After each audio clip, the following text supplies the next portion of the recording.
ሰላም ጤና ይስጥልኝ የተወደዳችሁ ተመልካቾቻችን ከሀዲያ ቴሌቪዥን የሰዓቱን ዜናዎች ይዘን ቀርበናል። በቅድሚያም አርዕስተ ዜና። የዘንድሮውን ፋሲካ በዓል ያለምንም ጸጥታ ችግር ለማክበር ዝግጅት መደረጉን የሆሳዕና ከተማ አስተዳደር ፖሊስ ጽሕፈት ቤት አስታወቀ። ለወሳኝ ኩነቶች ምዝገባ ተግዳሮት የሚሆኑ ችግሮችን በመቅረፍ በሆስፒታሎች የወቅታዊ ምዝገባ ስርዓት ማጠናከር እንደሚያስፈልግ ተጠቆመ።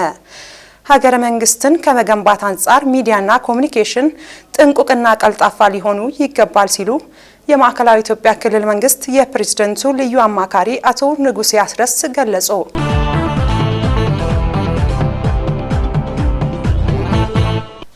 ከዜናዎቹ ጋር ምንትዋብ እያሱ ነኝ። ወደ ቀዳሚው ዜና አመራለሁ። የዘንድሮውን ፋሲካ በዓል ያለምንም ጸጥታ ችግር ለማክበር ዝግጅት መደረጉን የሆሳዕና ከተማ አስተዳደር ፖሊስ ጽሕፈት ቤት አስታወቀ። ለምለም ዮኤል ዝርዝሩን ታቀርበዋለች። የሆሳዕና ከተማ አስተዳደር ፖሊስ ጽሕፈት ቤት ፖሊስ አዛዥ ምክትል ኮማንደር ጥጋቡ ቀጭኔ ከፊት ለሚከበረው ፋሲካ በዓል ህዝቡ ያለምንም ጸጥታ ችግር በሰላም እንዲያከብር ፖሊስ ጽሕፈት ቤቱ ከአባላት ጋር ውይይት ማድረጉን አስታውቀዋል። ለሁሉም ነገር ሰላም መሆኑን ጸጥታ መሆኑን ስለምንረዳ ህብረተሰባችን በዓሉን በሰላም ማክበር እንዲችል የጸጥታውን ፓርት ወስደን መስራት አስፈላጊ ነው። ይህንን ስለተረዳን ዛሬ አባላት ሁሉም ግንዛቤ ኖራቸው ኃላፊነትን ከተጠያቂነት ጋር ይዞ ወደ ታች እንዲወርድ ለማድረግ ነው ስብሰባውን የፈጠርነው። በዓሉ በመላው ክርስትና እምነት ተከታዮች ዘንድ በሰፊው የሚከበር እንደመሆኑ መጠን ህብረተሰቡ በስፋት ንግድ በሚነግድበት አካባቢ ሐሰተኛ ብር ስርቆትና የትራፊክ አደጋዎች እንዳይከሰቱ የፖሊስ አባላትና ትራፊክ ፖሊሶች በሁሉም ቦታ ላይ በተጠንቀቅ ቆመው ለመጠበቅ መዘጋጀታቸውን ተናግረዋል። ምክትል ኮማንደር ጥጋቡ አክለውም ህብረተሰቡ በዓሉን በሚያከብርበት ወቅት የተለያዩ አይነት ድርጊቶች ሲፈጠር ከፖሊስ አባላት ጋር ጎን በመሆን አስፈላጊውን ትብብር እንዲያደርጉና አንዳንድ ግለሰብ አላስፈላጊ ጥቅም እናገኛለን በማለት ወንጀልን ከመፈጸም እንዲቆጠቡ አሳስበዋል። የሆነ ጥቂት ጊዜያዊ ነገር እናገኛለን ብለው በፖሊስ እጅም በህብረተሰብ እጅ ከገቡ በህግ አግባብ መጠየቅ አለ።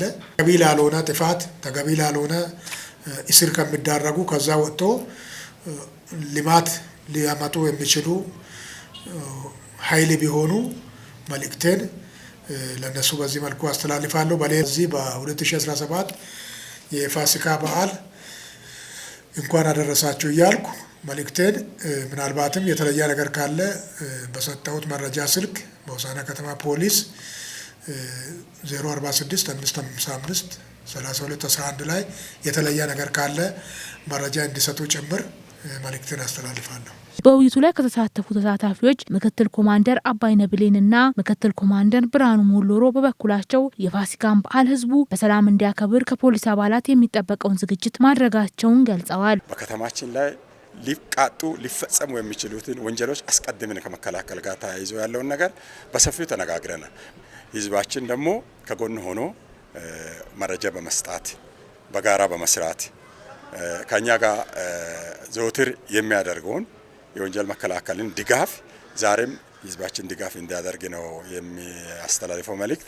ፖሊስ ብቻውን የህዝብ ሰላም መጠበቅ ስለማይችል በከተማው የሚገኙ ህብረተሰብ የበኩላቸውን እንዲወጡ አሳስበዋል ሲል ባልደረባችን ፊታሙ ደስታ ዘግቧል።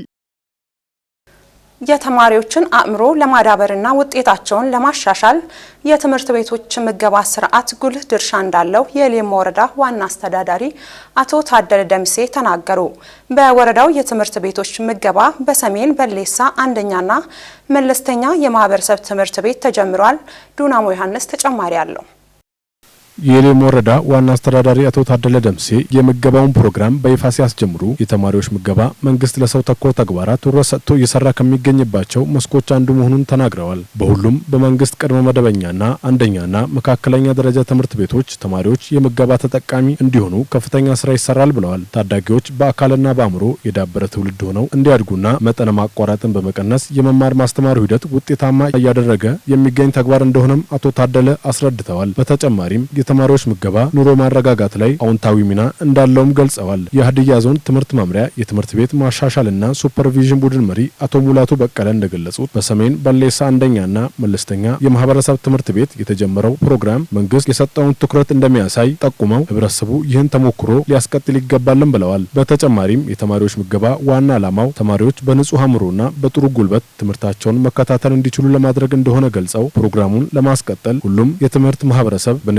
መሳተፍ እንዳለባቸው አስገንዝበዋል። የሌም ወረዳ ትምህርት ጽሕፈት ቤት ኃላፊ አቶ ብርሃኑ አበበ በበኩላቸው ለሀገር እድገት እውቀት ያስፈልጋል። እውቀት ያላቸው ሰዎች የሚፈጠሩት ደግሞ በትምህርት ቤት ነው። ትምህርት ቤት ጠንካራና እውቀት ያላቸውን ተማሪዎች እንድታፈራ ደግሞ የምገባ ፕሮግራሙ በዋናነት አስፈላጊ እንደሆነ ጠቁመው ለፕሮግራሙ ስኬት ሁሉም የበኩሉን ድርሻ ሊወጣ እንደሚገባ አሳስበዋል። በምገባ ፕሮግራም ያነጋገርናቸው ተማሪዎች እንደተናገሩት በቂ ምግብ በወቅቱ ባለማግኘታችን ከትምህርት ገበታ እናቋርጣለን። ትምህርታችንን በትኩረት መከታተል አንችልም ነበር። አሁን ግን መንግስትና የትምህርቱ ማህበረሰብ ባመቻቸልን ምቹ አጋጣሚ ትምህርታችንን በአግባቡ እንከታተላለን በማለት ተናግረዋል ሲል የሌም ወረዳ መንግስት ኮሚኒኬሽን ጉዳዮች ጽሕፈት ቤት ዘግቧል። ለወሳኝ ኩነቶች ምዝገባ ተግዳሮት የሚሆኑ ችግሮችን በመቅረፍ በሆስፒታሎች የወቅታዊ ምዝገባ ስርዓት ማጠናከር እንደሚያስፈልግ ተጠቆመ። የማዕከላዊ ኢትዮጵያ ክልል የወሳኝ ኩነቶች ምዝገባ ኤጀንሲ በ2017 በጀት ዓመት በ9 ወራት አፈጻጸም ላይ የውይይት መድረክ በቡታጅራ ከተማ አካሂዷል። ፋሲል ወንድሙ ዝርዝሩን ያቀርበዋል። የማዕከላዊ ኢትዮጵያ ክልል የወሳኝ ኩነቶች ምዝገባ ኤጀንሲ የ2017 በጀት ዓመት 3ኛ ሩብ ዓመት የወቅታዊ ልደትና ሞት ኩነቶች ምዝገባ አፈጻጸም በየደረጃው ከሚገኙ መዋቅሮችና ከጤና ተቋማት ጋር የውይይት መድረክ በቡታጅራ ከተማ አካሂዷል። የማዕከላዊ ኢትዮጵያ ክልል ወሳኝ ኩነቶች ምዝገባ ኤጀንሲ ዋና ዳይሬክተር አቶ አበበ ከበደ የህብረተሰቡን ጠቃሚነት ለማረጋገጥና የመልካም አስተዳደር ችግሮችን ለመቅረፍ የወሳኝ ኩነቶች ምዝገባ ሚና ከፍተኛ መሆኑን ተናግረዋል። የወሳኝ ኩነቶች ምዝገባ ለሀገር ኢኮኖሚ እድገት ያለውን ጠቀሜታ በመረዳት ሁሉም ሰው ርብርብ ሊያደርግ እንደሚገባም አሳስቧል። የህብረተሰቡን ሁለንተናዊ ተጠቃሚነት ለማረጋገጥና የመልካም አስተዳደር ችግሮችን ለመፍታት በሚደረገው ጥረት ትልቁን ድርሻ በመወጣት ላይ ይገኛል። የወሳኝ ኩነት ምዝገባ ስርዓት ማጠናከር ለሀገር ኢኮኖሚ እድገት እና ለብልጽግና ጉዞ የማይተካ ሚና ያለው ዘርፍ እንደመሆኑ መጠን ኤጀንሲው ሁሉም ሰው የሚታወቅባት ኢትዮጵያ ራዕይን ለማሳካት በሚደረገው ርብርብ የሁሉም ባለድርሻ አካላት ተሳትፎ ይጠበቃል። በክልሉ በሚገኙ 25 ሆስፒታሎች የወሳኝ ኩነቶች ምዝገባ በመካሄድ ላይ እንዳለ ገልጸው በክትትልና ድጋፍ በተደረገው ግምገማ አፈጻጸማቸው ዝቅተኛ መሆኑንም አንስተዋል። በክልሉ ለሚገኙ 25 ሆስፒታሎች መዝጋቢ ባለሙያዎች፣ ፎካሎችና ስራ አስኪያጆች የአቅም ግንባታ ስልጠና በመስጠት የምክክር መድረኮችን በማዘጋጀት እና ምዝገባውን ከማኑዋል ባሻገር በቴክኖሎጂ ታግዞ እንዲካሄድ ግብዓቶችን ተደራሽ ማድረግ ተችሏል። በሁለተኛው ዙር ድጋፋዊ ክትትል በተደረገባቸው 16 ሆስፒታሎች አኳያ ባለፉት 9 ወራት ከተከሰቱ የውልደትና ሞት ኩነቶች መካከል የተመዘገበው አፈጻጸም እጅግ ዝቅተኛ መሆኑና 5 ሆስፒታሎች ወደ ምዝገባ ስርዓት አለመግባታቸው በቅንጅታዊ ስራም ሆነ ተግባሩን በባለቤትነት በመፈጸም ረገድ ሰፊ ውስንነቶች የተስተዋሉበት በመሆኑ አስቸኳይ መፍትሄ የሚሻው ነው ተገኝቷል።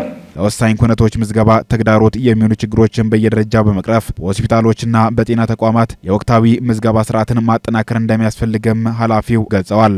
የኤጀንሲው የመረጃ ቅበላና አቅርቦት ዳይሬክቶሬት ዳይሬክተር ወይዘሮ ሳምራዊ ዴንሳ በክልሉ ከሚገኙ 25 ሆስፒታሎች 16 ሆስፒታሎችን ድጋፍና ክትል በማድረግ ጥንካሬዎቻቸውንና ድክመቶቻቸውን መገምገም መቻሉንም ተናግረዋል። በሆስፒታሎች ቅንጅታዊ አሰራር አለመኖርና ለተግባሩ ትኩረት አለመስጠት እንደ ችግር መገምገሙን አንስተው በቀጣይ ጥንካሬዎችን ለማስቀጠል ክፍተቶችን ለመቅረፍ አቅጣጫ የተወሰደበት ውይይት እንደነበረም አንስተዋል። አንጻራዊነት ካየናቸው ከ16ቱ እንደ ጉንችሬ ሆስፒታል የተሻለ መመዝገብ የቻሉ ኖቲፋይ የተደረገ ህጻንና ሬጂስተር የተደረገ ኦልሞስት ወደ 60% በላይ ህጻናት መመዝገብ ተችሏል። ስራ አስኪያጅም ሆነ ፎካል በጣም በቅርበት በቅንጅት ከእቅድ ጀምሮ አፈጻጸም እየገመገሙ ከመሄድ ጋር ተያይዞ አስተማሪ ነገሮች የነበሩበት ስራውን በቅርበት የከተማውም ሰላምና ጸጥታ በቅርበት እየደገፈ ያለበት ሁኔታ ነው ያለው። በተመሳሳይ ከተማ ወሳኝ ኩነት ምዝገባ አስተባባሪው ጭምር በቅርበት እየደገፈ ስራዎችን እየተከታተለ እያረመ ክፍተቶች ሲኖሩ በጋራ ችግሮችን እየፈቱ ሄዱበት ነገር እጅግ አስተማሪና በድጋፍና ክትትል ካየናቸው ሆስፒታሎች የተሻለ ሆስፒታል ሆኖ አግኝተናል። ያነጋገርናቸው ተሳታፊዎች በበኩላቸው የወሳኝ ኩነቶች ምዝገባ በሆስፒታሎች በታቀደው መሰረት ምዝገባው ተግባራዊ እንዳይሆን የግብዓት እጥረትና ለተግባሩ ትኩረት አለመስጠት ችግሮች መኖሩንም ጠቁሟል። ግንዛቤ የመፍጠር ስራ በድህረ ወሊድ ክፍልም በህሙማን መቀበያም በእናቶች መቆያም ግንዛቤ እንፈጥራለን። በእናቶች በድህረ ወሊድ ክፍል በየቀኑ እየሄድን ነው እንዲመዘገቡ የምናደርገው ያን ነው አንድ ከፍ እንዲያደርግ ያደረገው የወሳኝ ኩነት ክፍል በመስጠት ማለት ነው። ሆስፒታሉ አካባቢ ላይ ፋንክሽናል በሆነ መልክ ማለት ነው ሰዎች አገልግሎት እንዲያገኙ እኛም በጥብቅ ክትትል ያደረግን ዛሬ እንዴት ነው በምን መልክ እየተሰራችሁ ነው እያለን ማለት ነው የቅርብ ክትትል ያደረግን ስለመራ ነው የተሻለ አፈጻጸም አንተዋል ማለት ነው። ለተቋሙ ዘላቂ ውጤትና ተወዳዳሪነት ጠንካራ የማህበራዊ ሚዲያ አጠቃቀም ስርዓት መዘርጋት ከፍተኛ ሚና እንዳለው ተጠቆመ። የማዕከላዊ ኢትዮጵያ ክልል ዲዛይንና ግንባታ ቁጥጥር ድርጅት ማህበራዊ ሚዲያ ለውጤታማ ኢንተርፕራይዝ በሚል መሪ ሀሳብ ለተቋሙ ሰራተኞች በማህበራዊ ሚዲያ ምንነት አጠቃቀምና አስተዳደር ዙሪያ ስልጠና ሰጥቷል። ተጨማሪ አለን። የማዕከላዊ ኢትዮጵያ ክልል ዲዛይንና ግንባታ ቁጥጥር ድርጅት ስራ አስኪያጅ ኢንጂነር እስማኤል ወራቄ እንደተናገሩት ድርጅቱ ከሚያከናውናቸው የልማት ተግባራት ባለፈ ውጤታማና ቀጣይነት ያለው ጠንካራ ማህበራዊ ሚዲያ አጠቃቀም ስርዓት በመዘርጋት ተቋሙን ማስተዋወቅና ተጨማሪ ገበያ መፍጠር ይገባል ብለዋል። ድርጅቱን ወደ ዲጂታል ገበያ ስርዓት ለማስገባት የሚያስችል አቅም በመገንባት የማህበራዊ ሚዲያ አጠቃቀምን ለመዘርጋት ያለመ ተግባር እየተከናወነ እንደሆነም ጠቁመዋል። አትራፊ የልማት ድርጅት ነው። አትራፊ የልማት ድርጅቶች ደግሞ የሚሰሩትን ስራ በተገቢ በማስተዋወቅ በፕሮሞሽኑ ዘርፍ ውጤታማ ስራ መስራት አለባቸው። ፕሮሞሽኑን ተጠቅመው ደግሞ የገበያው ላይ ያላቸውን ድርሻ ማስፋት መቻል አለባቸው። በቀጣይ ደግሞ የገበያው ድርሻ ወደ ዲጂታል ዓለም እየመጣ ስለሆነ ያንን መሰረት አድርገን ስትራቴጂ ጉዳያችን ስለሆነ እሱ ላይ ነው ለመስራት እየሞከርን ያለነው። ከስልጠናው የድርጅቱ ባለሙያዎች በቂ ግንዛቤ አግኝተው ለተቋሙ ቀጣይነት ጠንካራ የሚዲያ ተግባቦት ላይ የበኩላቸውን እንዲወጡ ያስችላል ብለዋል። ስልጠና ላይ ሁለት ዋና ዓላማዎችን ይዘን ነው እየሰራን ያለነው። አንደኛው የድርጅታችን ባለሙያዎች በዚህ ጉዳይ ላይ በቂ ግንዛቤ እንዲኖራቸው የግንዛቤ መፍጠሪያ ጉዳይ ነው ያለን። ሁለተኛው ከእያንዳንዱ ባለሙያዎቻችን ይሄን ግብ ለማሳካት የምንፈልገው ግብአት አለን።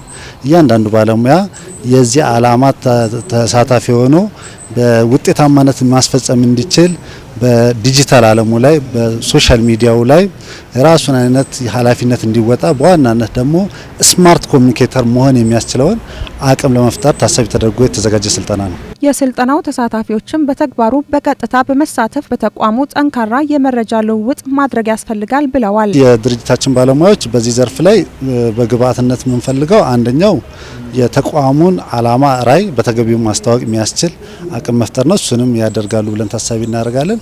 ሁለተኛው ላይ የምንሰራቸውን ስራዎች መንፈጸማችን ተግባራቶች ማስተዋወቅ መቻል ያስፈልጋል። የማህበራዊ ሚዲያ ምንነት አጠቃቀምና አስተዳደር ስርዓት ላይ ስልጠና የሰጡት የክልሉ መንግስት ኮሚኒኬሽን ጉዳዮች ቢሮ የመንግስት መረጃ ማዕከል ዲጂታል ሚዲያ አስተዳደር ዳይሬክተር አቶ ሲሳይ በቀለ ለተቋሙ ሁለንተናዊ ለውጥና እድገት የማህበራዊ ሚዲያ ሚና ከፍተኛ ነው ብለዋል። ማህበራዊ ሚዲያን በአግባቡ አለመጠቀም ጉዳት እንዳለውና ሀሰተኛ መረጃ፣ የጥላቻ ንግግርና ሌሎችም ሀገር የሚያፈርሱ በመሆናቸው አሉታዊ መረጃዎችን ለመመከት ዜጎች ጥቅምና ጉዳቱን ማወቅና መረዳት እንደሚገባቸውም ዳይሬክተሩ ተናግረዋል። በህዝብ ተጠቃሚነት ላይ የሚደረጉና የሚሰሩ ስራዎች ህዝቡ በአግባቡ እንዲገነዘባቸው፣ እንዲረዳቸው፣ የሚያጋጥማቸውን ተግዳሮቶች ደግሞ ህዝቡ እንዲያውቁ የራሱን አስተዋጽኦ እንዲያደርግላቸው ይረዳቸዋል ማለት ነው። ስለዚህ ለተቋሙ ሁለንተናዊ ለውጥና እድገት የራሱ የሆነ ጉልህ አስተዋጽኦ አለው። በርካታ ዘርፈ ብዙ ፋይዳዎች አሉት። እንደሚታወቀው ይሄ ስልጠና በማህበራዊ ሚዲያ ላይ መሰጠቱ ማህበራዊ ሚዲያ አሁን ባለንበት ነባራዊ ሁኔታ ጥቅምን ጉዳትም አለው።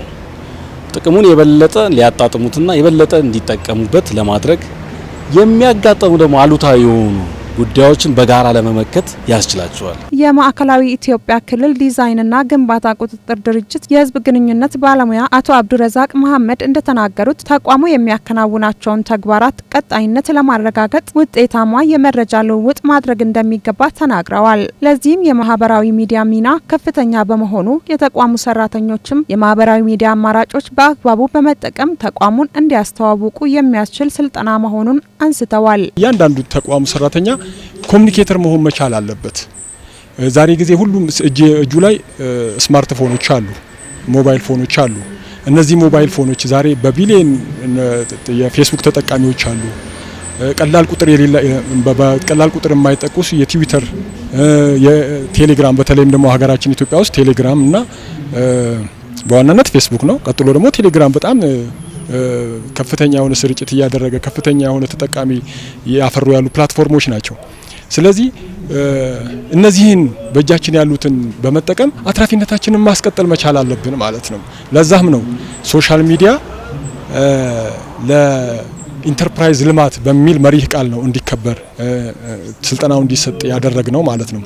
ምን ማድረግ አለብኝ? የኔ ኃላፊነት ተቋሜን በመሸጥ አንጻር፣ የተቋሜን አገልግሎቶች ለህብረተሰቡ በማቅረብ አንጻር፣ ለባለድርሻ አካላት በማቅረብ አንጻር፣ እንደዚሁም ደግሞ ደንበኞችን በማፍራት አንጻር እኔ ምን አስተዋጽኦ አለኝ፣ ምን ያህል ሰዎችን ወደ ድርጅቱ አምጥቻለሁ የሚለውን ልናደርግ የፈለግነው ማለት ነው። የስልጠናው ተሳታፊ የነበሩት ወይዘሮ ገነት አሳሮ እንደተናገሩት በእለቱ በማዕከላዊ ኢትዮጵያ ክልል መንግስት ኮሚኒኬሽን አማካኝነት የተሰጠው ስልጠና በማህበራዊ ሚዲያ አጠቃቀም ላይ ግንዛቤ እንዲኖራቸው ማስቻሉን ተናግረዋል።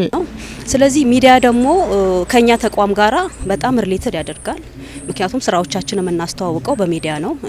ከሌሎች ተቋማት ጋር ደግሞ ተፎካካሪ ለመሆን ስራዎቻችንን በሚዲያ ማስተዋወቅና ማሳየት መቻል አለብን። እንደ ባልደረባችን አድማስ ወልዴ ዘገባ ከስልጠናው ባገኙት ግንዛቤ ተቋሙ የሚያከናውናቸውን የልማት ተግባራት በማህበራዊ ሚዲያ ጠንካራ ተሳታፊ በመሆን በማስተዋወቅ ለተቋሙ ውጤታማነት የበኩላቸውን እንደሚወጡ ጠቁመዋል። እንደ ባለቤት ሁሉም የተቋማችን ሰራተኞች ስራዎቻችንን ባለን ቴክኖሎጂ ማለት ሚዲያ በነገራችን ላይ ቀላልቱን ነው እጆቻችን ባለ ስልክ በሶሻል ሚዲያ በተለያዩ ሚዲያዎች ስራዎቻችንን ማስተዋወቅ እንችላለን። ስለዚህ እኔም እንደ ስራ ሂደት ባለቤት ተወካይነቴ የተቋማችንን ስራ በሚዲያ ለማስተላለፍ ግንዛቤ አግኝቻለሁ። ሀገረ መንግስት ከመገንባት አንጻር ሚዲያና ኮሙኒኬሽን ጥንቁቅና ቀልጣፋ ሊሆኑ ይገባል ሲሉ የማዕከላዊ ኢትዮጵያ ክልል መንግስት የፕሬዝዳንቱ ልዩ አማካሪ አቶ ንጉሴ አስረስ ገለጹ። ዘመን ዮሐንስ የክልሉ የመንግስት ኮሚኒኬሽን ጉዳዮች ቢሮ የ2017 በጀት ዓመት የ9 ወራት እቅድ አፈጻጸም ሪፖርት የተዘጋጀ የምክክር መድረክ በሆሳዕና ከተማ አካሂዷል። ዓላማ ተኮር የኮሚኒኬሽን ስርዓት ለሁለንተናዊ ብልጽግና በሚል መሪ ቃል በተዘጋጀው መድረክ ላይ የተገኙት የክልሉ ኮሚኒኬሽን ቢሮ ዋና ኃላፊ አቶ ዘሪሁን እሸቱ በመክፈቻ ንግግራቸው ከነጠላ ትርክት ይልቅ በገዢ ትርክት ላይ ሲያተኩሩ ሀገርን ከፍ ማድረግ ይችላሉ ብለዋል። የሚያስተሳስረን ማህበራዊ ጉዳዮች የመጠበቅ ኃላፊነት አለብን ያሉት ኃላፊው በሃይማኖት፣ በዘር፣ በቀለምና በትውልድ የእውነት እንደምንከባበር እንደ ሚዲያና ኮሚኒኬሽን ባለሙያ ማወቅ ይጠበቅብናል ብለዋል። በግልጽ እንነጋገር፣ ሀሳቦቻችንን በነጻነት እንለዋወጥ፣ የተዛቡ አመለካከቶችን በግልጽ እንታገል፣ ሀቀኛ ንግግሮችን እንደግፍ፣ ለውጥ ሰጪ አስተሳሰቦችን እናካፍል፣ በስትራቴጂ ብቻ ሳይሆን በዓላማ እንምራን ያሉት ኃላፊው ፕሮፌሽናልነትንና በውይይት እና በፍርሃት ላይ ያሉ እውነታዎችን በማሸነፍ ማጉላት አለብን። በግልጽነት እንነጋገር፣ ሀሳቦቻችን በነጻነት እንለዋወጥ፣ የተዛቡ አመለካከቶችን በግልጽ እንታገል፣ ሀቀኛ ንግግሮችን እንደግፍ፣ ለውስጥ ለውጥ ሰጪ ግንዛቤዎችን እናካፍል እና ከሁሉ በላይ ዘላቂ የሆኑ ግንኙነቶችን እንገንባ። በስትራቴጂ ብቻ ሳይሆን በዓላማ እንምራ። ራዕይ ያለን ለውጥ የምንናፍቅ የወደፊት ዕጣ ፈንታዎች ላይ ተጽዕኖ የምናሳድር አመራርና ባለሙያ መሆን ከኛ ይጠበቃል። በመድረኩ የኮሚኒኬሽኑ የ9 ወራት የስራ አፈጻጸም ሪፖርት በክልሉ ምክትል ቢሮ ኃላፊና የሚዲያና ኮሚኒኬሽን ዘርፍ ኃላፊ አቶ ሱልጣን አሊ የቀረበ ሲሆን በሪፖርቱ መንግስትና ህዝብን የማቀራረብና ታማኒነት ከማስረጽ አንጻር የተሰሩ ስራዎች መኖራቸውን ጠቁመው መንግስትን ከህዝብ ጋር ከማገናኘት አንጻር እንዲሁም ሌሎች የመንግስት አፈጻጸሞችን ለህዝብ ከማድረስ አንጻር ቢሮው ከፍተኛ አስተዋጽኦ አበርክቷል ነው ያሉት። በውይይት መድረኩ ላይ የተገኙ ተሳታፊዎች ሀሳብና ጥያቄ ያነሱ ሲሆን ከተሳታፊዎች ለተነሱ ጥያቄዎች ምላሽና ማብራሪያ የሰጡት የማዕከላዊ ኢትዮጵያ ክልል የመንግስት ኮሚኒኬሽን ጉዳይ ቢሮ ኃላፊ አቶ ዘሪሁን እሸቱ ተቋምን ከመገንባት አንጻርና የትርክት የበላይነትን ከመያዝ አንጻር ትኩረት ተሰጥቶ ሊሰራ ይገባል ነው ያሉት። በየቦታው የሚነሱ ነጠላ ትርክቶችን ማጥፋት ያስፈልጋል ያሉት ኃላፊው የምንጽፋቸውና የምንናገራቸው ጉዳዮች ከመደመር እሳቤ የመነጩና አሰባሳቢ ትርክትን የተከተለ ሊሆን እንደሚገባ ነው የገለጹት። የኛ የተሰጠን ዓላማ ብቃት ያለው የሚዲያና ኮሚኒኬሽን ስራ በመስራት የመረጃ ወይም የትርክት የበላይነት ማረጋገጥ ነው የኛ ስራ። የትርክት የበላይነትን ማረጋገጥ አለብን። ሁለተኛ የመንግስት እሳቤዎች ለህዝብ ተደራሽ ማድረግ ማስረጽ፣ እንደዚሁም የመንግስት ቅቡልነት እንዲመጣ በማህበረሰብ ውስጥ መስራት የኛ ድርሻ ነው የሚሆነው። የመንግስት ቅቡልነት እንዲመጣ በማህበረሰብ ውስጥ መስራት የኛ ድርሻ ነው። ሌላው ሀገራዊ ገዢ ትርክቶችን በማስረጽ የበላይነት መያዝ ያስፈልጋል። በየቦታው የሚነሱ ከፋፋይ የሆኑ ነጠላ ትርክቶች አሉ። ማዕከላዊ ኢትዮጵያ ክልል ምንድነው ያለው ጸጋ?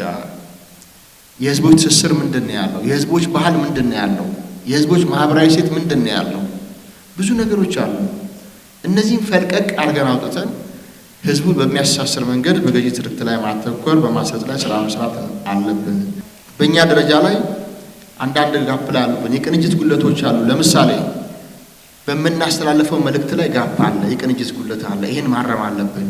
በመጨረሻም የክልሉ ርዕሰ መስተዳድር ልዩ አማካሪ አቶ ንጉሴ አስረስ የመዝጊያ ንግግር ያደረጉ ሲሆን ለሚዲያና ኮሚኒኬሽን ቢሮው ያላቸውን አድናቆት ገልጸው ሚዲያና ኮሚኒኬሽን የአንድ ሳንቲም ሁለት ገጽታ መሆናቸውን በመጠቆም ሀገረ መንግስትን ከመገንባት አንጻር ሚዲያና ኮሚኒኬሽን ጥንቁቅና ቀልጣፋ ሊሆኑ ይገባል ብለዋል። በኢኮኖሚ፣ በፖለቲካ፣ በሶሻል፣ በአስተሳሰብ ለውጦ ህብረተሰብን ይለውጣል የሚባለው ሚዲያና ኮሚኒኬሽን አጠቃላይ በሶሾ ኢኮኖሚክ ትራንስፎርሜሽን ላይ የሚጫወተው ሚና በመንግስት ኮሚኒኬሽን በሚዲያና በኮሚኒኬሽን ስራችን ሚዲያው ፕላትፎርሙ ነው። ኮሚኒኬሽን ዘዌ ኢንተራክሽን ነው፣ ኤክስቼንጅ የምታደርግበት ያንን አቋምህን የምትገልጽበት ነው።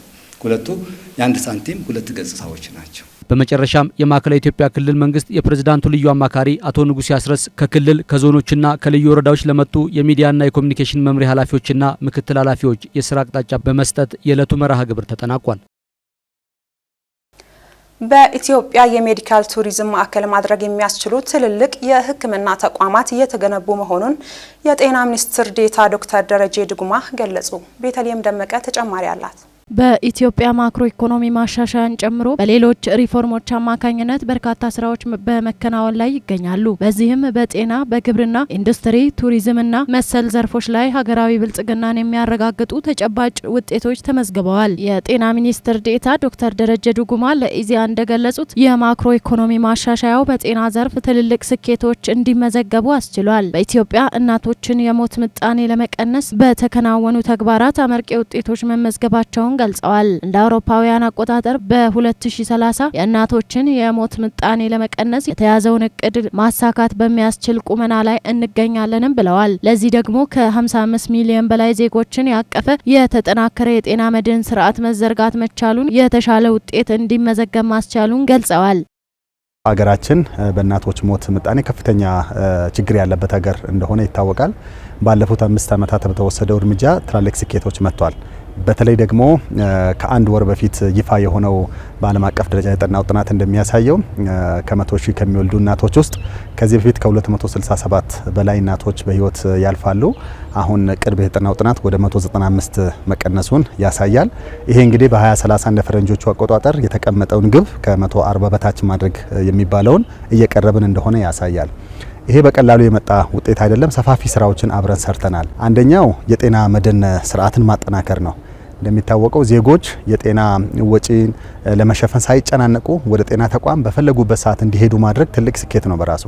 የጤና መድን ስርዓት በዚህ ሰዓት ላይ ከ55 ሚሊዮን በላይ ዜጎችን ያቀፈ ትልቅ የጤና መድን ስርዓት ነው። እነዚህ ዜጎቻችን በሚፈልጉበት ሰዓት ወደ ጤና ተቋም ሄዶ አገልግሎት እንዲያገኙ አስችሏል። የሕክምና መገልገያ መሳሪያዎችና መድኃኒቶችን በሀገር ውስጥ በማምረት እንዲሁም የጤና ተቋማትን ተደራሽና ጥራት በማሻሻል እምርታዊ ለውጥ መመዝገቡን አንስተዋል። አዲስ አበባን ጨምሮ በተለያዩ የሀገሪቱ አካባቢዎች ትልልቅ የሕክምና ማዕከላት እየተገነቡ መሆኑን ገልጸው የአርባ ምንጭና የቢሾፍቱ መከላከያ ሆስፒታሎችን ለአብነት ጠቅሰዋል። እነዚህ እየተገነቡና በግንባታ ላይ ያሉ የጤና ተቋማት ኢትዮጵያ የሜዲካል ቱሪዝም ማዕከል ማድረግ የሚያስችሉ መሆናቸውን ገልጸዋል። የተለያዩ ግንባታዎችን የጤና ተቋማት ማስፋፊያዎችን እየሰራ እንገኛለን። በትንሹ እንኳን አዲስ አበባ ውስጥ አሁን እየተሰሩ ያሉ በፌዴራል ሆስፒታሎች የምንሰራቸው ግንባታዎችና ማስፋፊያዎች ከ15 ቢሊዮን በላይ የሚሆኑ ወጪዎችን አውጥተን ትላልቅ ሆስፒታሎችን ማስፋፋት ኢትዮጵያ በቀጣይነት የሜዲካል ቱሪዝም ማዕከል እንድትሆን የተርሸሪ የሕክምና አገልግሎት እንዲስፋፋ ዜጎቻችን ወደ ውጭ ሀገር ሳይሄዱ እዚሁ ሀገር ውስጥ ሕክምና እንዲያገኙ የሚያስችሉ ትላልቅ ሆስፒታሎችን ቅርብ እንኳን ክቡር ጠቅላይ ሚኒስትር ያስመረቃቸው 2 ተቋማትን መጥቀስ ይቻላል። የአርባ ምንጭ ዩኒቨርሲቲ ሆስፒታልና የቢሾፍቱ ዲፌንስ ሆስፒታል ትላልቅ አቅም ያላቸው ሆስፒታሎች ናቸው። እነዚህ በዚሁ 9 ወራት ውስጥ ወደ ስራ የገቡ ናቸው። ሀገራዊ ሪፎርሙ በተለይም የማክሮ ኢኮኖሚ ማሻሻያው በሕክምና መገልገያ መሳሪያና መድኃኒቶችን በሀገር ውስጥ ለማምረት ትልቅ አቅም መፍጠሩን ገልጸዋል። እንደ ኢዜአ ዘገባ ህይወት አድን መድኃኒቶች በሀገር ውስጥ እንዲመረቱ ከማስቻልም ባለፈ እንደ ወባ፣ ኮሌራ፣ ኩፍኝ በሽታዎችን በቀላሉ መከላከልና መቆጣጠር መቻሉንም ገልጸዋል። ለውጭ ገበያ በሚቀርቡ ምርቶች ላይ እሴት በመጨመር በዓለም ገበያ ተወዳዳሪ መሆን ላይ የበለጠ መስራት እንደሚገባ የገንዘብ ሚኒስትሩ አህመድ ሽዴ ገለጹ። ተጨማሪ አለን። የኢንዱስትሪ ሚኒስቴር የ9 ወራት የስራ አፈጻጸም የገንዘብ ሚኒስትር አህመድ ሽዴና የኢንዱስትሪ ሚኒስትር መላኩ አለበልን ጨምሮ የሚኒስቴሩ አመራሮችና ሰራተኞች በተገኙበት ተገምግሟል። የገንዘብ ሚኒስትር አህመድ ሽዴ በዚህ ወቅት እንደገለጹት ባለፉት 9 ወራት ወደ ሙሉ ትግበራ የገባው የማክሮ ኢኮኖሚ ማሻሻያ በተለያዩ ዘርፎች ውጤት ማስመዝገቡን ተናግረዋል። የአምራች ኢንዱስትሪው የማምረት አቅም እየጎለበተ መምጣቱን የጠቀሱት ሚኒስትሩ ምርቶች ላይ እሴት በመጨመር በዓለም ገበያ ተወዳዳሪ መሆን ላይ የበለጠ መስራት እንደሚገባ ገልጸዋል። ኢትዮጵያ ያላትን ሰፊ የገበያ እድል መጠቀም እንድትችል የኢንዱስትሪዎችን የማምረት አቅም ማሳደግና ምቹ የኢንቨስትመንት ምህዳር መፍጠር ይገባል ብለዋል። የተሟላ ማክሮ ኢኮኖሚ ማሻሻያው ሙሉ ለሙሉ ቢረጋገጠው ማኑፋክቸሪንግ ሲያድግ ብቻ ነው። ስለዚህ ግብርና ምንም ያህል ቢመረት ከፕራይመሪ ኮሞዲቲ ወጥተን ቫልዩ አድ አድርገን መላክ ግድ ይኖርብናል። ማዕድንም ራሱ ብናመርት ቫልዩ አድ አድርገን መላክ ይኖርብናል። የዓለም አቀፍ የኢኮኖሚ ስርዓት ላይ የተገማች የመሆን ነገር አለ። ዋናው ነገር ደም ክቡር ሚኒስትሩ እንዳቀረበው እኛ የማምረት አቅም፣ ኢንቨስትመንት የመሳብ አቅም፣ ምቹ የኢንቨስትመንት ከባቢ ሁኔታ ፈጥረን በስፋት መስራት ይኖርብናል የሚለው ነው። ለዛ የሚያስችል አቅምም አለ። አንደኛ ራሱ ዶሜስቲክ ማርኬቱ ትልቅ ሳይዝ አለው። 30 ሚሊዮን ህዝብ ያለው ሀገር ራሱ ትልቅ ገበያ ነው። የፐር ካፒታ ኢንካማችን ከጊዜ ወደ ጊዜ እያደገ ስለሆነ እንደ ማርኬቲንግ ትልቅ ማርኬት ነው። ኢትዮጵያ ደግሞ ከብዙ ሀገሮች ጋር ትጎራበታለች። የኮሜሳም የአፍሪካ ኮንቲኔንታል ፍሪ ትሬድ ኤሪያ የኢጋድም ሀገሮች ጋር ስለምንሰራ ኢትዮጵያ ውስጥ ያመረተ ወደ ብዙ ሀገር መላክ ይችላል። በንጽጽር ደግሞ ብዙ መሰረተ ልማት ያለ ነገር ነው። የኢትዮጵያ አየር መንገድ፣ ባቡር አልምተናል፣ ሃይዌዎች አልምተናል፣ ኢነርጂ ኤክስፖርት እያደረግን ያለ ነው። በንጽጽር እኛ የተሻለ ነው። ስለዚህ ማኑፋክቸሪንግ ላይ በጣም ብዙ ስራ መስራት ይጠበቅብናል ማለት ነው። አሁን ያለውን ዓለም አቀፋዊ ሁኔታ ምን ያህል አደጋውን ቀንሰን ምቹ ሁኔታውን ተጠቅመን ሞር አምርተን ወደ ውጭ መላክ የሚችልበትን አጋጣሚ በስፋት መስራት ይኖርብናል የሚለው ላይ ትኩረት መስጠት ያስፈልጋል ማለት ነው። የኢንዱስትሪ ሚኒስትር መላኩ አለበል በበኩላቸው መንግስት ለአምራች ኢንዱስትሪው በሰጠው ትኩረት ተጨባጭ ውጤቶች እየተመዘገቡ መሆኑን ገልጸዋል። የአምራች ኢንዱስትሪ ዘርፍ ለኢትዮጵያ ምጣኔ ሀብት እድገት ያለውን ሚና ለማሳደግ ከግብዓት አቅርቦት ጀምሮ የፋይናንስና የቴክኒክ ድጋፍ መደረጉን ጠቅሰዋል። የኢንዱስትሪዎች የማምረት አቅም አጠቃቀም ከጊዜ ወደ ጊዜ እየጨመረ መምጣቱን ጠቅሰው ይህንን የበለጠ ለማሳደግ መትጋት ይገባል ብለዋል። ከዚህ በተጨማሪ ማምረት አቁመው ለነበሩ ፋብሪካዎች ድጋፍ በማድረግ ወደ ማምረት እንዲገቡ መደረጉን ገልጸዋል። የዓለምን ተለዋዋጭ የኢኮኖሚ ሁኔታ ለመቋቋም የበለጠ ማምረትና ተወዳዳሪነትን ማሳደግ ይገባል ብለዋል። ለዚህም ለአምራች ኢንዱስትሪው የሚደረገውን ድጋፍ የበለጠ ማሳደግ እንደሚገባ አብራርተዋል። ዓለም አቀፋዊ ሁኔታው አሁን ተገማች ነው። ስለዚህ በዚህ ውስጥ የሚጠበቀው የእኛን ተወዳዳሪነት ማሳደግ ያስፈልጋል። ማምረት አለብን።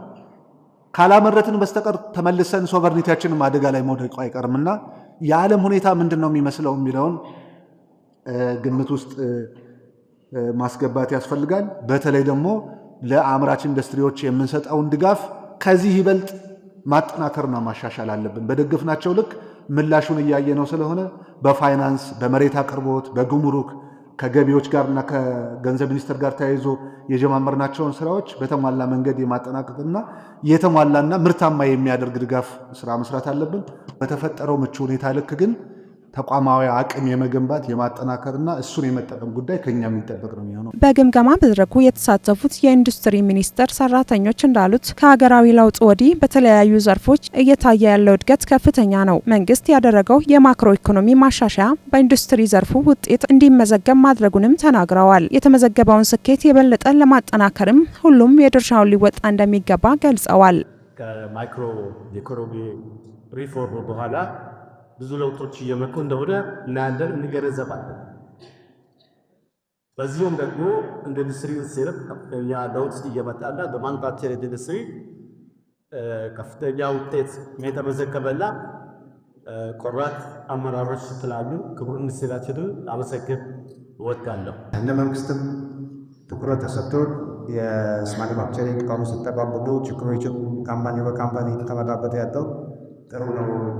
እንደ ኢዜአ ዘገባ ኢትዮጵያ በ10 ዓመቱ መሪ የልማት እቅድ ትኩረት ከሰጠቻቸው ዘርፎች አንዱ ኢንዱስትሪ ዘርፍ ነው።